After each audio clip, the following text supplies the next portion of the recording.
అందరికీ నమస్కారం. నిన్న ఏదైతే నా బర్త్డే పార్టీ జరిగిందో ఒక చిన్న ఇంట్లో పార్టీ లాగా ఒక ఫ్యామిలీ ఫంక్షన్ లాగా జరుపుకోవాలన్న ఒక ఉద్దేశంతో ఆ రిసార్ట్లో మా అమ్మా నాన్నల కోరిక మేరకు మా అమ్మా నాన్నలతో కలిసి మా ఫ్యామిలీ మెంబర్స్తో కలిసి నేను జరుపుకోవడం జరిగింది. అక్కడ మా అమ్మా నాన్నలు, మా అమ్మా నాన్న ఫ్రెండ్స్, మా ఫ్యామిలీ ఫ్రెండ్స్, మా టీమ్ మెంబర్స్ మాత్రమే ఉండడం జరిగింది. అండ్ అట్లనే లిక్కర్ ఉండడం జరిగింది, సౌండ్ సిస్టమ్ ఉండడం జరిగింది.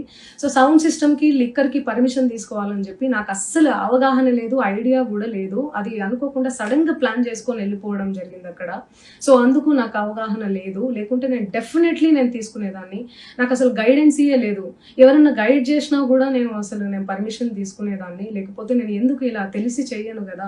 సో ఇదంతా ఇలా తెలిసి అయితే నేను తప్పు చేయలేదు, తెలియకుండా ఇది జరిగిపోయింది. అండ్ అక్కడ లోకల్ లిక్కర్ తప్ప అసలు వేరే ఏ ఇతర పదార్థాలు, మత్తు పదార్థాలు కానీ వాడడం అసలు జరగలేదు. అక్కడ దొరకలేదు కూడా, పోలీసులు సెర్చ్ చేసినా కూడా. అండ్ అక్కడ ఎవరికైతే పాజిటివ్ వచ్చింది అని చెప్పి పోలీసులు చెప్తున్నారో ఆయన ఎక్కడో ఒక చోట తీసుకున్నాడు, ఎప్పుడో తీసుకున్నాడు అని చెప్పి తేలిందని చెప్పి పోలీసులే చెప్పారు. అండ్ అది ఇన్వెస్టిగేషన్ కూడా జరుగుతుంది. మేము కూడా పోలీసులకు కోఆపరేట్ చేస్తున్నాము. అండ్ నేను ఎందుకు ఇలా చేస్తాను, అసలు నాకు తెలిసి ఎందుకు చేస్తాను, మా అమ్మా నాన్నలతో దట్టు మా అమ్మా నాన్నలు పెట్టుకొని ఇలాంటివి నేను ఎంకరేజ్ చేస్తానా, ఇలాంటివి చెప్పండి. అండ్ ఒక రోల్ మోడల్గా, ఒక ఇన్స్పిరేషనల్గా ఉండాలని అనుకుంటాను, కానీ నేను ఇలా ఎందుకు నేను చేస్తాను. సో ప్లీజ్ దయచేసి మీడియా మిత్రులకు నా విన్నపం ఏంటంటే, ఆధారాలు లేని అభియోగాలు నా మీద అస్సలు మోపద్దు ప్లీజ్.